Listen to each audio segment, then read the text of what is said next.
In this video, you will learn everything you need to know about saxophone reeds for beginners. So let's get started. Well, hi there. Welcome to LearnSaxophone.com's YouTube channel. My name is Gregor Hillman, your friendly saxophone teacher online. And in this video, we're going to cover saxophone reeds for beginners, because there are a few things that you need to know about so that you pick up the right type of saxophone reed for your saxophone, but also when it comes to the strength of the reed and a few other things that I'm going to cover here. And make sure to stay to the end of the video, because I'm also going to be sharing a tip on how to prevent your saxophone mouthpiece from getting damaged while not playing the saxophone. Now, this also relates to the saxophone reed, so make sure to stick around for that. That's a really common mistake that I see a lot of saxophone players make. Now, I've been playing the saxophone myself for over 35 years, and I've probably gone through like 10,000 of these boxes with saxophone reeds. And I'm going to share a few of the best tips I have regarding how you can handle these saxophone reeds as well, so that they last longer. So let's get started. I actually prepared here on the table a few different brands of saxophone reeds and also different kinds of reeds. So the first thing you need to establish here is what type of saxophone you are playing. Now, the most common beginner saxophone is the alto saxophone. I actually have that here back on the stand. That's an alto saxophone right there. And you probably have an alto saxophone as well, but just make sure that you're picking up the right type of reed, so it's for your type of saxophone. There's also the soprano, the straight soprano, the alto saxophone that we have here, the tenor sax, and the baritone sax. But for a beginner, you probably have the alto saxophone. So that's the first thing. Make sure you pick up the right type of reed. Now, you also need to know about strengths, because these reeds comes in different strengths. And what do I mean by that? Well, it's from a scale from 1 to 1.5, 2, 2.5, 3, 3.5, 4, 4.5, all the way up to 5. And that's the range of the strength on the saxophone reed. So a number 1 reed, that's the thinnest reed, and a number 5 reed, that's the thickest reed. Now, it doesn't have to do with how long you've been playing. It doesn't relate to that when you pick out the thickness of the reed. It has to do with your mouth and your embouchure. And as a saxophone beginner, it's a really good starting point to pick out a 1.5 strength reed if it's for a child. And if it's for an adult, I would suggest a 2 strength reed. So you can actually see that on the boxes. Now, this box right here, it's labeled 3. This box is labeled 2.5. And you can, this one has 2 in strength. So you can see that they are in different strengths.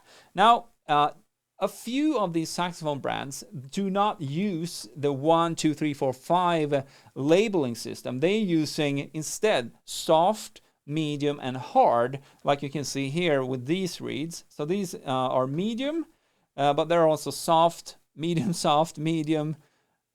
hard, and hard. So a little bit different labeling, but I would suggest just go with a brand like Rico and pick out a 1.5 or a 2 strength reed for you or the person that is the actual saxophone beginner. So that's what you need to know about strengths. Now, there's actually more, so let's move on here. I actually prepared here on the table as well. I'm going to show you these 3 reeds right here. They are all reeds, but they are made of different materials. So the one in the middle, this one right here, this is a regular cane reed. You can even see that they are labeled here. So this is a 3 strength Rico reed, cane reed. So this is wood, cane. And this one right here, this is a plastic cover reed. These are a little bit more expensive than the regular cane reeds. And they are still made out of cane, but they also have this plastic cover, which make them playable for a longer period of time. Now, this depends actually a lot on how you handle the reeds, and I'm going to come back to that as well. And finally, this one right here, this is a synthetic reed or a plastic reed.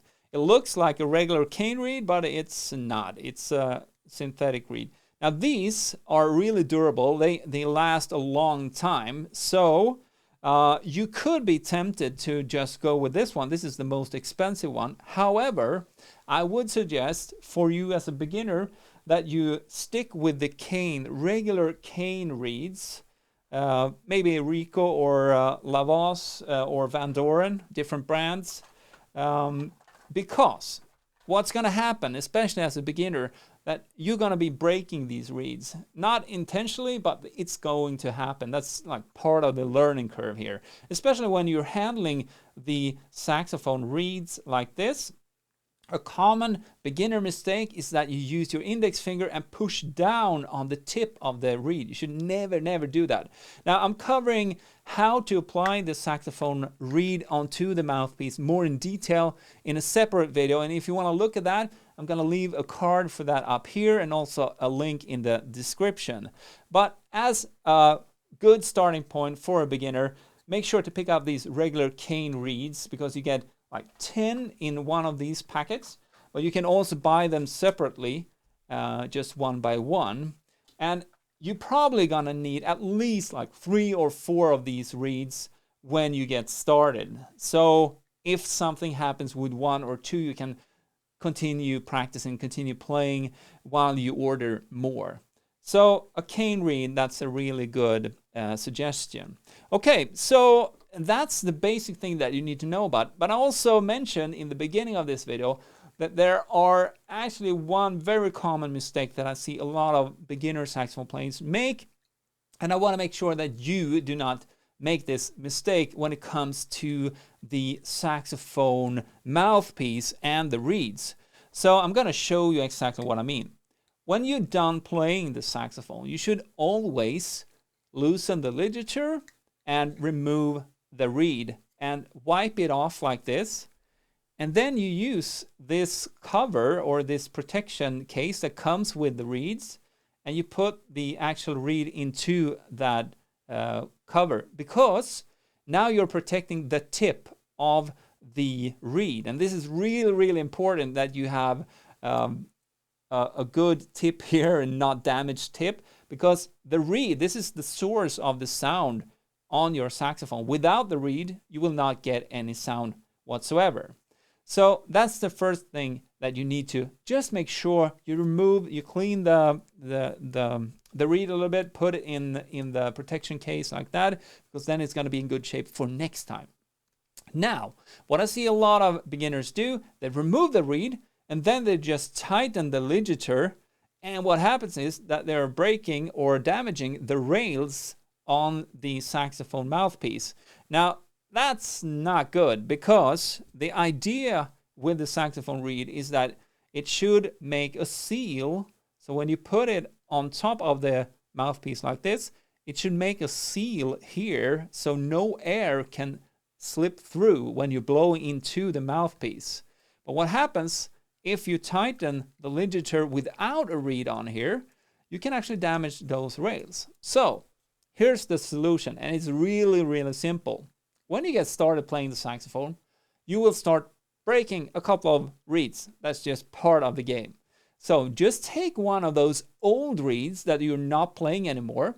Once you remove the one that you played, take one of the old ones, put it here in place just as a placeholder, and then put the ligature over, and now you can tighten this. It doesn't really matter how you put it, just about that, and tighten it, and now the ligature will not damage the facing of the actual mouthpiece. So that's a simple solution for a possible problem that can occur if you do this without the saxophone reed several times. So, well, there you have it. That's all for this video. I hope you enjoyed this. If you did, please like and subscribe for more saxophone related YouTube videos right here. And if you got any comments, just post them below. Now, you have a couple of other videos here that can help you deep dive even more. Until next time, have a good one and play on.